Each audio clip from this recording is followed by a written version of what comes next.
जय गुरु जी। शुक्राना गुरु जी। संगत जी, आप सबको नए साल की लख लख बधाइयाँ। आज काफी दिनों के बाद मुझे सत्संग साझा करने का मौका मिला है। गुरु जी का अनंतम अनंतम शुक्राना। संगत जी, आज आपसे मैं अपना एक छोटा सा सत्संग साझा करती हूँ। संगत जी, कुछ दिनों से मेरे मन में वैष्णो देवी जाने की बड़ी इच्छा हो रही थी। हालांकि मैं ट्रेवल नहीं कर पाती, मेरे को सफर करने से बहुत डर लगता है। तो संगत जी, मुझे आदत ही नहीं है कि मैं बहुत ज़्यादा कहीं गई आई नहीं हूँ, तो इसलिए मुझसे नहीं होता ट्रैवल। मगर इच्छा इच्छा को तो हम रोक नहीं सकते ना, तो मेरे मन में बहुत इच्छा हो रही थी कि मैं वैष्णो देवी जाऊँ। और मेरे मन में ऐसा-ऐसा ख़्याल भी आ ही जा रहा था बार-बार, जिसे कहते हैं वहम, कि बार-बार ऐसा विचार आ रहा है वैष्णो देवी का, तो कहीं कोई ऐसा तो नहीं मैंने कोई प्रसाद माना हो कभी। जब हम गुरुजी से नहीं जुड़े थे तो हम ये सब भी करते थे कि ये मनोकामना पूरी हो जाए तो हम मत्था टेकने आएँगे या इतने का प्रसाद चढ़ाएँगे, जो अब हम बिल्कुल नहीं करते। गुरुजी ने इन सब वहमों से निकाल दिया है कि हम गुरु को, भगवानों को क्या ही दे सकते हैं ना, सिर्फ माँग ही सकते हैं। तो संगत जी, मेरे मन में बड़े दिनों से वहम आ रहा था कि कहीं मेरे को बार-बार माता रानी का ख़्याल आ रहा है, तो ऐसा तो नहीं है कि मैं वैष्णो देवी जाने की इच्छा भी तभी होती है ना जब माता का बुलावा होता है। तो मेरी जाने की अभी परिस्थिति भी नहीं है और ना ही मेरी ऐसी सिचुएशन है कि मैं अभी निकल पाऊँ, बच्चों के भी एग्ज़ाम्स आने वाले हैं और बार-बार ख़्याल क्यों आ रहा है। तो इतने में संगत जी, ये अभी की बात है, मेरे पास गुरुजी का एक सत्संग आता है। मैं उसको सुनती हूँ और मेरे सारे वहम दूर हो जाते हैं। और शायद ये संगत जी आप में से भी किसी के लिए होगा जो आज गुरुजी आप लोगों को सुनवा रहे हैं। संगत जी, मेरे सामने एक आंटी का सत्संग आता है, वो बताती हैं कि उन वो आंटी गुरुजी के बड़े मंदिर जाती हैं। गुरुजी वहाँ दरबार में बैठे होते हैं, सभा लगी होती है और गुरुजी से वो आंटी माथा टेक कर कहती हैं कि गुरुजी, मैं वैष्णो देवी जा रही हूँ माता रानी के दर्शन करने के लिए, कल ही निकलना है। तो गुरुजी कहते हैं, क्यों? की करना है उत्थे जाके? तो आंटी कहती है, नहीं नहीं गुरुजी, मुझे तो जरूर जाना है, मुझे तो माता के दर्शन करने हैं। तो गुरुजी कहते हैं, नहीं नहीं कोई नहीं, जान दी लोड़। तो आंटी कहती है, नहीं गुरुजी, मुझे तो जाना है। तो गुरुजी उनका चेहरा देखते हैं और उन्हें कहते हैं कि सुन, ਅਸੀਂ ਤੈਨੂੰ ਇੱਥੇ ही माता के दर्शन करा देंगे, ਉੱਥੇ जान दी लोड़ ही नहीं। तो वो आंटी चुप हो जाती हैं, मुंह नीचे करती हैं और साइड में जाकर बैठ जाती हैं। गुरुजी तिरछी नजर से उन्हें देख तो रहे होते हैं कि इन्हें समझ नहीं आ रहा है कि मैं क्या कह रहा हूँ, ये अभी मुझे पहचान नहीं पा रही है। कुछ देर के बाद संगत जी, गुरुजी उन आंटी को बोलते हैं कि कुछ लाने के लिए किचन में भेजते हैं बहाने से। वो आंटी बहाने से, जैसे गुरुजी ने बोला किचन से कुछ उठा कर ले आ आंटी, तो वो आंटी जाती हैं और क्या देखती हैं कि किचन के अंदर 9 की 9 देवियां, माता रानी, माँ वैष्णो, सभी 9 की 9 देवियां, कोई प्रसाद बना रही है, कोई कुछ और कर रही हैं और 9 की 9 देवियां वहां पर सेवा कर रही हैं। वो आंटी दौड़ी हुई गुरुजी के पास आती है, साष्टांग दंडवत कर देती हैं और गुरुजी से हाथ जोड़कर माफी मांगती, गुरुजी मैं आपको नहीं पहचान पाई। गुरुजी कहते हैं, क्यों आंटी, कर लिते वैष्णो देवी दे दर्शन कि होर करावा? आंटी रो पड़ती हैं और कहती हैं, गुरुजी मुझे माफ कर दो, मुझे बख्श दो, मुझसे गलती हो गई, मैं आपको पहचान नहीं पाई, मुझसे गलती हो गई गुरुजी, मुझे बख्श दो। यही गलती मुझसे होने जा रही थी संगत जी। अरे जहाँ गुरुजी मिल गए हमें, गुरुजी का दरबार मिल गया, गुरुजी का सत्संग मिल गया, तो 9 की 9 देवियां, 33 करोड़ देवी देवता तो गुरुजी के श्री चरणों में बैठे होते हैं संगत जी। गुरुजी का सत्संग, कहते हैं ना कि हम अकेले भी अगर बैठ के कर रहे हैं ना, तो गुरुजी कहते थे तुसी कल्ले नहीं हो, 33 करोड़ देवी देवता उत्थे आंदे ने। तो संगत जी, हमारे ये सारे वहम गुरुजी ने खत्म कर दिए और साक्षात माता रानी ने वहां दर्शन दिए। सेम यही चीज का सत्संग मैं आपसे साझा करती हूँ संगत जी, कि मैं भी इस तरह से माता रानी को भी मानती थी, गुरुजी को भी मानती थी और गुरुजी हमारे पिता हैं और माता रानी माता हमारी माँ। तो संगत जी, नवरात्रों में अक्सर दरबार में, गुरुजी के दरबार में माता रानी ने भी दर्शन दिए, कई बार गुरुजी के चोले पर भी माता रानी ने दर्शन दिए। जो भाव हमारे अंदर होता है ना, हमें वही भगवान का रूप हमारे गुरुजी में दिखा दिए जाते हैं। ऐसे ही किसी का सत्संग था कि वो आंटी गुरुजी के पास पहली बार गई और उनके मन में ये भाव आ रहा था कि मैं यहाँ आ तो गई हूँ कि नहीं बाबा के पास, पर मैं मानती तो अपने मुरली मनोहर को हूँ और साईं बाबा को मानती हूँ, और ये क्या मैं बाबा के यहाँ आ गई हूँ, मेरे साईं बाबा और कृष्ण जी मुझसे नाराज ना हो जाएं। तो जैसे ही वो आंटी, कहते हैं, माथा टेक कर ऊपर उठती हैं, तो उन्हें दिखाई देता है कि गुरुजी वो साईं बाबा वाला बड़ा सा मुकुट लगाए बैठे हैं और बंसी बजा रहे हैं। और इस तरह से उन आंटी के भी मन के सारे वहम दूर हुए, जिस तरह से मेरे वहम दूर हुए। गुरुजी वक्त वक्त पे ऐसे अपनी मौजूदगी का एहसास करा देते हैं कि अगर कोई बात मेरे मन में गलत आने लगी थी, मेरे बाबा कुछ वहमों की तरफ मैं जाने लगी थी, तो गुरुजी ने 1 मिनट में वो वहम दूर कर दिए और मैं यहीं पास के माता के मंदिर में जाकर माथा टेक आने लगी, वहां जाने लगी। मैया तो सब जगह है। गुरुजी ने अपने चरणों से दूर कभी भी नहीं भेजना। जब गुरुजी अपने पास बिठा के ब्लेस करना चाहते हैं तो वो वहां करते हैं, और अगर गुरुजी ने आपको कहीं भेजना होगा ना तो वो आपको खुद ही भेज देंगे। लेकिन जब तक आपके मन में कोई वहम है, किसी वहम को लेकर जाना चाहते हो, तो वो मत रखना संगत जी। पहले मेरी आदत थी संगत जी कि मैं सच बता रही हूँ, जब तक गुरुजी से नहीं जुड़ी थी, गुरुजी ने हमें नहीं अपने चरणों में लिया था, तब तक मैं एक डायरी में लिख कर रखती थी कि बेटा हो जाएगा तो मैं वहां पर चादर चढ़ाऊंगी, या मकान हो जाएगा तो मैं वहां पे चुन्नी चढ़ा कर आऊंगी, या ये काम बन जाएगा तो मैं वहां जाऊंगी। और संगत जी, उस डायरी को मैं इतना संभाल संभाल के रखती थी कि अपनी जान से ज्यादा संभाल के रखती थी, क्योंकि हम वहमों में पड़े रहते हैं। मुझे इतना होता था कि कोई चीज इसमें से छूट ना जाए, जो जो मनोकामना पूरी होगी वहां वहां प्रसाद चढ़ाने भी जाना होता है, वरना कहते हैं बुरा हो जाता है। तो जब गुरुजी मिले तो संगत जी इतने वहम थे, सब के सब तो खत्म हुए ही। मेरे घर के अंदर से वो मेरी जान से ज्यादा प्यारी संभाली हुई डायरी तक लुप्त हो गई, गुरुजी ने उसे भी अदृश्य कर दिया। और अभी मुझे उस दिन वो सामने पड़ी हुई दिख गई, जहां मैंने पूरा घर फरोल मारा था कि वो डायरी कहाँ है, लेकिन गुरुजी ने उसे गायब कर दिया जब तक मेरे मन में वहम थे। अब जब मेरे मन में वहम खत्म हो गए तो मैंने वो डायरी मिलने के बाद भी उसके सारे देखे कि कितने मैंने प्रसाद माने हुए हैं, कितनी चदरें चढ़ानी मानी हुई है, वैष्णो देवी जाना माना हुआ है। मैंने सब गुरुजी के चरणों में रख के माथा टेका और डायरी को प्रवाहित कर दिया, और बस गुरुजी ने अपने चरणों में जोड़ लिया। सारे देवी देवता गुरुजी में वास करते हैं संगत जी, तो फिर हमें क्या ही जरूरत है भटकने की। मुरली मनोहर में जो भाव, जैसे भाव आपको आएंगे ना, आप लड्डू गोपाल का रूप भी उनमें देख लोगे। कभी मेरे मन में उस दिन बजरंग बली का बहुत ज्यादा आ रहा था, तो मैं सत्संग में बैठी हुई थी, तो गुरुजी का चेहरा ही मुझे कुछ ऐसी शेप में, आकृति में आता हुआ लगा जैसे बजरंग बली वाला फेस बिल्कुल हो गया उनकी, ऐसा फूले हुए होंठ से और ऐसा सा फेस। जिस दिन मैंने कुछ गणेश जी का सोचा, वो गणेश जी वाला ही चेहरा मुझे, गणेश चतुर्थी जो होती है जब लोग गणेश जी को रखते हैं, तो मैं कहती थी कि लोग गणेश जी को लाते हैं, उनका विसर्जन कर देते हैं। गुरुजी, हमारे यहाँ तो गणेश जी वैसे ही बैठे हैं आपके पास, मुझे नहीं लाने की जरूरत। लेकिन बच्चे कहते थे कि मम्मा सब लाते हैं, हम क्यों नहीं लाते। और उसी दिन सत्संग हुआ और उसी में गणेश जी ने ऐसे साक्षात दर्शन दिए पूरे, और उतने दिन तक ही देते रहे वो दर्शन जितने दिन तक गणेश जी रखे जाते हैं। तो मेरे बच्चों तक को यकीन हो गया कि मम्मा हमें नहीं लाने गणेश जी, हमारे गणेश जी तो यहीं रहते हैं, कहीं जाएंगे क्यों वो। तो यही है हमारे गुरुजी संगत जी, वहमों से परे रहिए, गुरुजी से जुड़े रहिए। गुरुजी ने सिर्फ वहमों से निकाल निकाल कर संगत के कल्याण करे हैं संगत जी, तो फिर हम कौन ही होते हैं इन वहमों में पड़ने वाले। तो संगत जी, आज ये छोटा सा सत्संग सुनाकर मैं अपनी वाणी को विराम देती हूँ।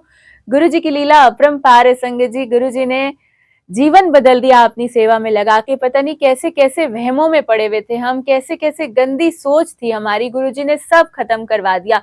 कहाँ कहाँ मंदिरों में जाना, वहां से चावल लाकर पोटली बनाकर रख लेना अलमारी में कि ये खजाना होता है, सिक्के संभाल के रख लेना कि भाई इससे शायद कुछ बरकत आ जाएगी। अरे गुरुजी ने सब कुछ निकलवा के फेंकवा दिया, सब प्रवाहित करवा दिया संगत जी। हमें आदत होती है ना, कहीं से चावल मिले, कहीं मंदिर गए हैं वहां से कोई फूल लेके आ जाए, भाई संभाल के रख दो, सराहने अलमारी के नीचे रख दो कि भाई इससे तो भगवान आ गए, हमारे घर में बरकत हो गई। लेकिन नहीं संगत जी, गुरुजी मना करते थे कि कहीं जाओ तो वहां से चढ़ाए हुए फूल उठा के मत लाया करो अपने घर में। तो यही लीला है संगत जी गुरुजी की, कि गुरुजी ने सारे वहम खत्म कर दिए, अब कुछ भी नहीं जरूरत होता मेरे को। तो मैं गुरुजी के चरणों में बस फूल भी नहीं चढ़ाती, मैं फूल भी नहीं लाती गुरुजी के चरणों में चढ़ाने के लिए। मैं तो अपने वो गंदी सोच जो 1 हफ्ते की इकट्ठी हुई भी होती है ना, वो मैं उनके चरणों में चढ़ाना पसंद करती हूँ कि वो रख दो गुरुजी के चरणों में, अपनी मैं रख दो गुरुजी के चरणों में। गुरुजी ये लो, संभालो, हमारी गंदगी से खत्म करो आप। वहम, डर, भय, रोग, बीमारियों का ये हो जाएगा वो हो जाएगा, ये सब गुरुजी ने खत्म कराया। मेरा जीवन बदल दिया संगत जी। मैं तो क्या थी, मैं जो थी ना संगत जी, कल्पना भी नहीं कर सकती मैं गुरुजी के बिना अपने जीवन की। आज मैं अगर अपने अंकल और बच्चों से भी बैठा के पूछती हूँ ना कि आप कुछ साल पहले का सोच के देखो जो हमारा जीवन था, तब आपको पता चलता है कि गुरुजी ने आपके लिए क्या क्या बदलाव किए हैं। हम कहते हैं ना कि क्या ही हुआ है गुरुजी के आने के बाद हमारी लाइफ में, कुछ भी नहीं फर्क आया। लेकिन आप एक बार अकेले बैठो और बंद कमरे में ये सोच के देखो कि आपका जीवन पहले कैसा था और आप कैसे थे, आपकी सोच में क्या बदलाव आया, आपकी आत्मा में क्या बदलाव आया, आपको लोगों की ये चुगलियों से या लोगों के कुछ कह देने से जो फर्क पड़ता था, बीमार पड़ जाते थे, रोते थे, बिलखते थे, अब क्या आपको वो सब फर्क पड़ते हैं? कुछ नहीं पड़ता संगत जी, कोई फर्क नहीं पड़ता। अब दिल से ये निकलता है सर्वदा भला गुरुजी, जय गुरुजी, बस। और यहीं पे हम आगे बढ़ जाते हैं। हम जो गांठें बांध के रखते हैं ना, वो ही हमारे को रोक के रखती हैं आगे बढ़ने से। इसलिए संगत जी, कोई कुछ करा रहा है वो मत सोचो, कोई खड्डा खोद रहा है मत सोचो। मैं तो कहती हूँ अब ये भी मत कहो कि कोई खड्डा खोद रहा है तो गुरुजी आप उसके लिए खाई खोदना, क्योंकि आपको कुछ कहने की जरूरत ही नहीं है, अपने मुंह को गंदा करने की भी जरूरत नहीं है। आप तो बिल्कुल एक अंधे की तरह चलते जाओ कि आपको तो बस हाथ पकड़ रखा है गुरुजी ने और जहां ले जा रहे हैं ना, बस वो ही है जगह जहां जाना है। मैं सच कहती हूँ, वो घोड़ा होता है ना, आपने देखा है ना, घोड़े के दोनों तरफ आंखों के एक ऐसे पट्टी बंधी होती है। वो इसीलिए होती है कि जरा सी शोर या आतिशबाजी कहीं सुन ले तो घोड़ा ना भटकने लगता है, इधर उधर भागने लगता है भीड़ भाड़ से। लेकिन वो जो घोड़े को ले जाने वाला बंदा होता है वो उसको ऐसे बांध देता है कि ना उसको इधर का दिखेगा ना उसको इधर का दिखेगा, वो सीधा देखेगा और सीधा चलेगा। तो वो ही पट्टी गुरुजी हमारी आंखों पे बांधना चाहते हैं कि तुम्हें बस मैं दिखना चाहिए हूँ, मेरे चरण, मेरा मंत्र जाप, बस तुम्हारा यही है मकसद, यही राह है तुम्हारी।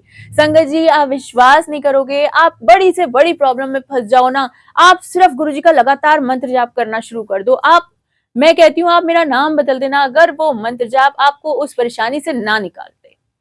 संगत जी, मैंने खुद आजमाया है, कितनी बड़ी से बड़ी प्रॉब्लम हम जब बिल्कुल हाथ पैर छोड़ देते हैं ना, हम लोग को ले अब कुछ नहीं हो सकता, अब कोई हमारा कुछ नहीं कर सकता, अब तो हम गए, उस टाइम पे हम जाके डट के बैठ जाए ना गुरु जी के पास। और उसी टाइम पे क्यों बैठे, ऐसा वक्त ही क्यों आए?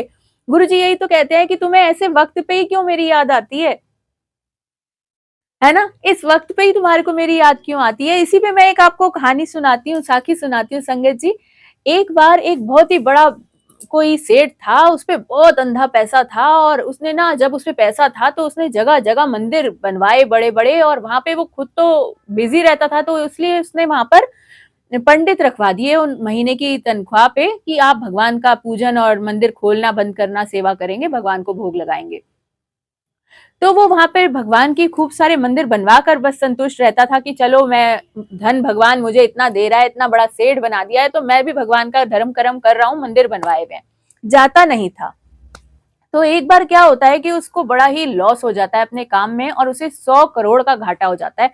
उसे 100 करोड़ एट अ टाइम चाहिए होते हैं। तो वो बड़ा परेशान होता है कि मैं क्या करूं, कहाँ जाऊं, किससे मांगू, सब तरफ हाथ फैलाता है मगर कहीं से नहीं मिलते उसे 100 करोड़, क्योंकि छोटी रकम तो थी नहीं। तो संगत जी वो कहता है कि अरे, मैंने इतने मंदिर बनवाए हैं, वो भगवान कब काम आएंगे? मैं आज सुबह जल्दी उठता हूँ और सबसे पहले जब तक और लोग जाके कुछ मांगे, मैं ही मांग लूंगा कि भगवान मैंने मंदिर वंदिर बनवाए हैं, इतना धर्म कर्म करा हुआ है, तो भाई मुझे भी तो 100 करोड़ दो। तो मंदिर जा पहुंचता है, वो देखता है कि उसके पहुंचने से पहले सुबह अमृत वेले वहां पे आगे एक भिखारी खड़ा हुआ है। अब भिखारी को खड़ा देखकर वो हैरान हो जाता है कि अरे यार, ये भिखारी क्या करने आया है यहाँ पे, इसे ऐसा क्या चाहिए, ये क्यों मेरा टाइम बर्बाद कर रहा है?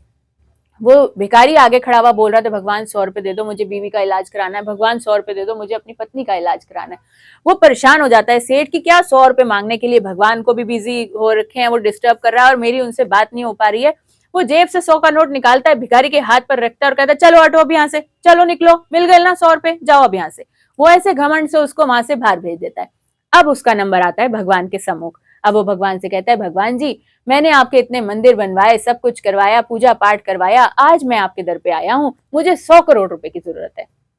तो भगवान की मूर्ति बोल पड़ती है और भगवान कहते हैं, मुस्कुरा कर कहते हैं कि देख, तूने उस भिखारी से तो 100 रुपए देकर मेरी जान छुड़वा दी, अब तू 100 करोड़ मांगने आया है, तो मुझे तो तुझसे भी बड़ा भिखारी तेरी इच्छा पूरी करने के लिए ढूंढना पड़ेगा। तो वो सेठ रो पड़ता है और कहता है, भगवान प्रभु, आप ऐसा क्यों कह रहे हैं, मेरे लिए भिखारी ढूंढना पड़ेगा आपको, ऐसा क्यों कह रहे हैं, मैंने तो इतने मंदिर बनवाए, सब कुछ किया, मैं तो आपसे मांगने आया। तो कहते हैं कि हर बार भगवान ने फिर वो ऐसा ताना दिया ना उस भक्त को, वो सुनिए आप।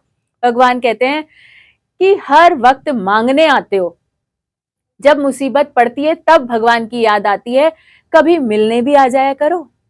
अगर मिलने आ जाया करते होते अक्सर, तो तुम पर ऐसी मुसीबत आने ही नहीं देता। ये है बात जो आपको समझनी चाहिए। हमारे गुरुजी भी यही कहते हैं ना संगत जी, कि मैनू मन्नो, मंगो नहीं। आप जब भी गुरुजी के दर पे जाएं, हम लोग मांगते हैं ना भिखारियों की तरह, अरे गुरुजी ये दे दो, मकान दे दो, बच्चा दे दो, ये दे दो, वो दे दो। तो ये सब छोड़ के संगत जी गुरु जी कहते हैं कि मंगो नहीं मन्नो। और जिस दिन आप मनने लग जाओगे ना गुरु जी को, आपको सब कुछ मिल जाएगा। आप पे वो परिस्थिति कभी गुरु जी आने ही नहीं देंगे जिस चीज की परेशानी आप लेकर गुरु जी के दर पर जाकर मांगने पर मजबूर हो जाते हो। इसी तरह उस सेठ की आंखें खुल जाती हैं और वो अपने बिजी शेड्यूल में से भी वो टाइम निकालकर अपने भगवान के मंदिरों में जाकर खुद हाजिरी लगाने लगता है, उनकी आरती पूजा में भी ध्यान देने लगता है, उन पर समय देने लगता है। तब उस पर वो कष्ट जो आते थे वो भी आना बंद हो जाते हैं। इसीलिए संगत जी, छोटी बुद्धि मगर बड़ी बात कह रही हूँ कि संगत जी गुरु जी के दर पर जाइए, गुरु जी से गुरु जी को मांग लीजिए, अपनी की हुई गलतियों की बख्श मांगिए, और जो नहीं भी की है ना उनकी भी आप एडवांस में ही बख्श मांग लोगे। गुरु जी बख्श दो प्लीज, सॉरी गुरु जी बख्श दो, क्योंकि गुरु जी का बख्श देना ना आपके सारे कर्मों को काट देगा। बस संगत जी, आज अपने सत्संग को यहीं विराम देती हूँ। कोई भूल चूक हो गई हो तो माफ कीजिएगा। और संगत जी, आप सब खुश रहें, प्रसन्न रहें, गुरु जी सर्वदा भला करते रहें। संगत जी, शिव पुराण से भी जुड़िए, शिव पुराण भी सुनिए, गुरु जी करवा रहे हैं मुझ छोटी बुद्धि की संगत से भी। तो गुरु जी की ये सेवा है जो मैं पूरा करना चाहती हूँ, और वो भी अब मध्य चरण पे चल रही है। तो संगत जी, नया साल आप सबके जीवन में खुशियां लेकर आए, आप सब लोग निरोगी रहें, स्वस्थ रहें, माता पिता स्वस्थ रहें, बच्चे स्वस्थ रहें, एक दूसरे का आदर करें, सम्मान करें, गुरु जी में विश्वास बढ़ाएं, और इस साल आप अपनी इस आध्यात्मिक यात्रा पर इस तरह आगे बढ़ जाएं कि गुरु जी भी कहें जा ऐश कर। शुक्राना गुरु जी, अनंतम अनंतम शुक्राना। जय गुरु जी, सर्वदा भला गुरु जी।